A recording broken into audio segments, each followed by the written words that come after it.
For 25 years, the people of Umuoma waited for one day, the day their prince would become king.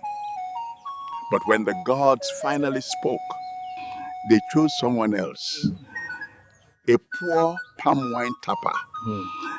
And with that choice, a secret buried for 25 years began to rise. Long before anyone spoke of kings, before crowns were forged from gold, and before the great palace stood upon the hill, the land of Umuoma belonged to the gods. The people believed the ancestors still walked among them, hidden in the wind that danced through the forests and the rivers that crossed the kingdom. For generations, Umuoma had known peace. Its farms were fertile. Its markets were prosperous. Its warriors were respected throughout neighboring kingdoms. But above all else, the people were proud of one tradition. In Umuoma, no man chose a king. No council chose a king. And no family could simply inherit the throne. The gods alone decided who would rule. For centuries, the sacred shrine had never made a mistake. Every ruler chosen by the shrine had brought prosperity to the kingdom. And because of that, the people trusted its judgment. As the sun climbed higher above the kingdom, the excitement in Umuoma continued to grow. The marketplace, usually filled with loud bargaining and busy merchants, felt different today. Nobody seemed interested in discussing prices. Nobody cared about profits. Every conversation eventually returned to the same topic: the coronation. Women arranged baskets of fruit while discussing the future king. Fishermen returning from the river stopped to exchange stories about the ceremony. Even travelers arriving from neighboring villages spoke excitedly about the event that would soon take place at the royal arena. For many of them, this would be the first coronation they had ever witnessed. The kingdom had waited a long time for this day. Prince Kelechi had grown from a curious young boy into a respected prince. The people had watched him learn the ways of leadership. They had watched him train with warriors. They had watched him stand beside his father during important ceremonies. To most of the kingdom, his ascension felt inevitable, as certain as sunrise, as predictable as the changing seasons. No one questioned it. No one imagined another possibility. And yet, somewhere beyond the crowded marketplace, fate was quietly preparing a surprise that would shake the foundations of the kingdom. From every corner of Umuoma, people began making their way toward the royal grounds. Some traveled on foot. Others arrived in decorated carts pulled by oxen. Entire families journeyed together, eager to witness history. The roads leading to the palace became crowded with villagers laughing, singing, and sharing stories. Children raced ahead of their parents, their excitement impossible to contain. Elders walked more slowly, leaning on carved wooden staffs as they remembered previous coronations from decades past. Many of them spoke proudly about the kingdom's traditions. In Umuoma, the throne was sacred. The ruler was more than a king. He was considered the bridge between the people. High above the kingdom stood the palace of kings. For generations, it had been the home of Umuoma's rulers. Its walls had witnessed celebrations, victories, tragedies, and secrets. Today, however, the palace buzzed with excitement. Servants hurried through corridors carrying ceremonial robes. Royal attendants polished ancient ornaments that had been passed down through countless generations. Musicians prepared their instruments. Warriors sharpened ceremonial spears. Every detail had to be perfect. The coronation of a king was not simply an event. It was a sacred tradition. A moment that connected the living with the ancestors who had come before them. Yet beneath all the excitement and preparation, something unseen was stirring. A truth hidden for 25 years. A truth waiting for the perfect moment to reveal itself. And that moment was drawing closer with every passing second. Inside the royal palace, Prince Kelechi stood before a bronze mirror, polished so perfectly that it reflected every detail of his royal appearance. Servants moved carefully around him, adjusting the folds of his ceremonial robe and fastening coral beads that had belonged to generations of kings before him. Today was the day he had waited for his entire life. From the moment he was born, everyone had treated him as the future ruler of Umuoma. His tutors had prepared him for leadership. His warriors had trained him for battle. His father had introduced him to matters of state long before he became a man. Everything in his life had pointed toward this moment. And because of that, Kelechi had never questioned his destiny. Why would he? The throne belonged to him. Or at least, that was what he believed. As he stared into the mirror, he imagined the crowd cheering his name. He imagined sitting upon the royal throne. He imagined neighboring kings. While excitement echoed through every corner of the palace, King Odumegu found himself unable to share in the celebration. Alone in his private chamber, he sat quietly beside an open window overlooking the kingdom. From a distance, he could hear the drums. He could hear the laughter. He could hear the people celebrating the future of Umuoma. Yet, instead of joy, a strange feeling settled deep within his chest. The king could not explain it. For several nights, sleep had abandoned him. Each time he closed his eyes, fragments of old memories returned. Faces from longing. Far away from the palace and the celebrations, an old woman sat quietly beneath the shade of a large tree. Her name was Mama Ugo. To most people, she was simply a blind grandmother, living a peaceful life in the countryside. But appearances can be deceiving. Mama Ugo carried a burden she had protected for more than 2 decades. A secret so dangerous that powerful men would kill to keep it hidden. For 25. Not far from Mama Ugo, a young man continued his walk without the slightest idea that his life was about to change forever. His name was Obina. Unlike Prince Kelechi, Obina possessed neither wealth nor status. No one bowed when he entered a room. No one called him royalty. No one expected greatness from him. Every morning before sunrise, he climbed the tallest palm trees in the countryside, collecting palm wine to sell in nearby villages. The work was difficult. The pay was modest. But Obina never complained.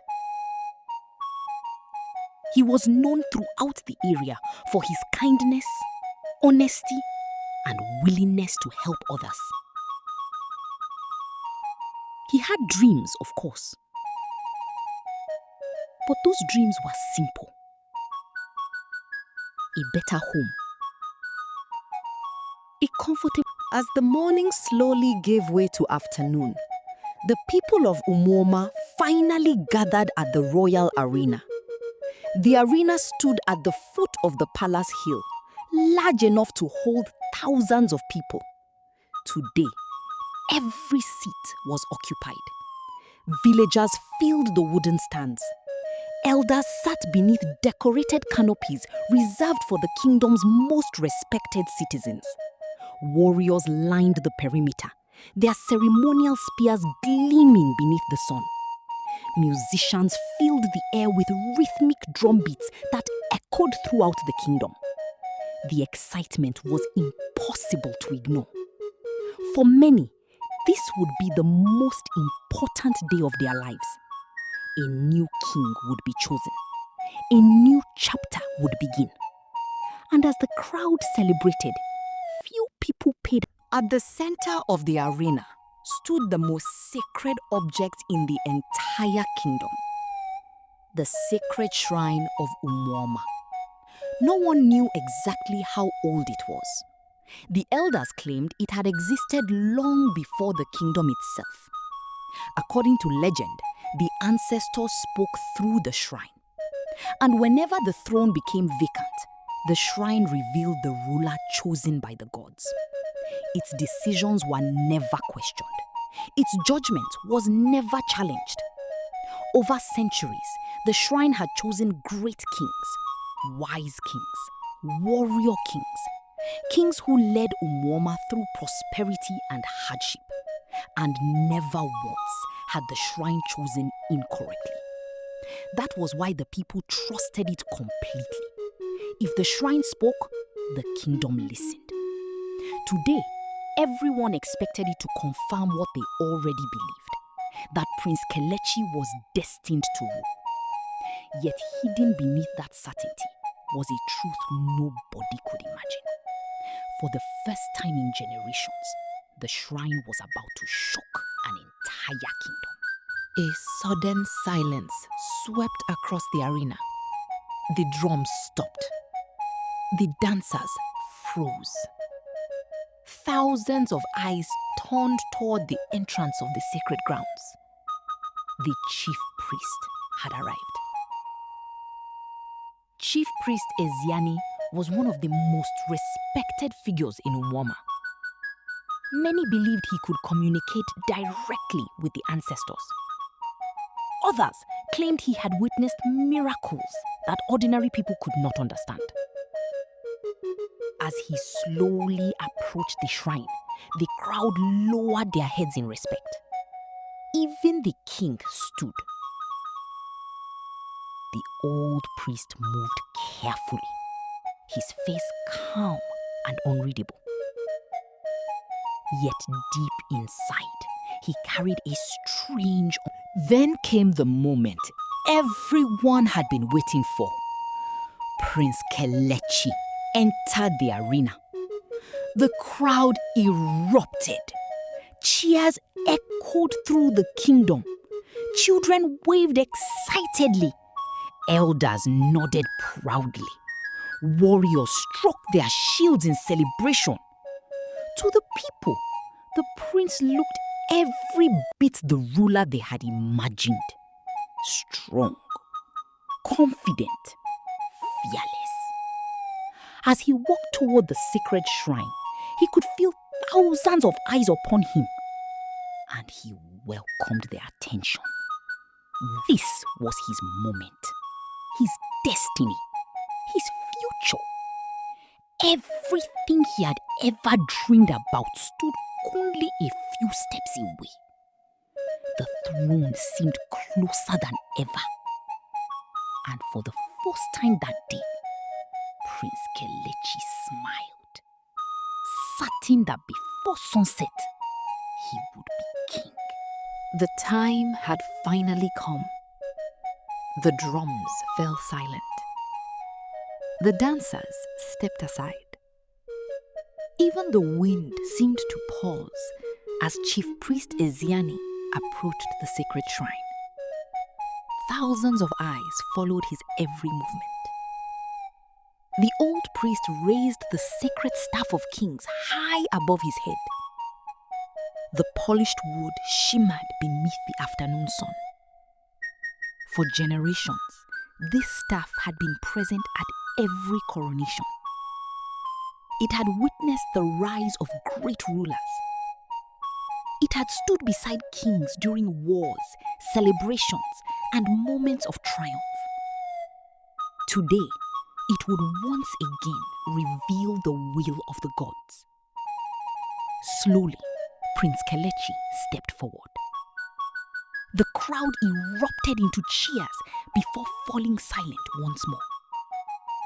He looked exactly as a future king should. Strong, confident, certain. As he knelt before the shrine, the arena became completely silent. Chief Priest Eziani lowered the sacred staff before the shrine.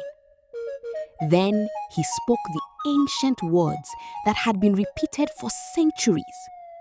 The words that invited the ancestors to reveal their chosen ruler. Prince Kelechi stretched out his hand. Slowly, confidently, he touched the sacred staff. Nothing happened. At first, nobody seemed concerned. The crowd simply waited. The priest frowned. The prince tried again. Still nothing. A murmur began spreading through the arena. Confused whispers drifted through the crowd. Something was wrong. For the first time, uncertainty appeared on Kelechi's face. The chief priest instructed him to try one final time. The prince clenched his jaw and grabbed the staff firmly. Suddenly, a burst of blinding golden light exploded from the shrine. The ground shook. A powerful force hurled Kelechi backward. The crowd screamed. The prince crashed onto the arena floor. Dust filled the air. Above them, dark clouds rolled across the sky. The sacred staff began to glow, not with acceptance, but with rejection. For the first time in living memory, the gods had refused a prince. The arena erupted into chaos. People shouted. Warriors rushed forward. Elders stared in disbelief. Nobody understood what they had just witnessed. But the greatest shock was yet to come. Without warning, the sacred staff rose into the air by itself. No human hand touched it. No rope held it. The glowing relic floated above the crowd like a living thing. The entire arena froze. Even the chief priest seemed unable to move. Then the impossible happened. The staff shot into the sky. Gasps echoed throughout the kingdom. The glowing relic raced beyond the palace, beyond the arena, beyond the cheering crowds. Across forests, across rivers, across villages, as if guided by an unseen force, as if it was searching for someone hidden, someone forgotten, someone the kingdom never expected. Far away from the palace, Obina was still walking among the palm trees, completely. For 25 years, the people of Umuoma waited for one day, the day their prince would become king. But when the gods finally spoke, they chose someone else, a poor palm wine tapper. And with that choice, a secret buried for 25 years began to rise. The gods had spoken. A prince had been rejected. And somewhere beyond the palace walls, a destiny was racing toward a man who knew nothing of his true past. But when the sacred staff finally found its chosen king, a secret buried for 25 years would awaken. And the village would never be the same again. Please don't forget to like, share, and subscribe. See you on the next one.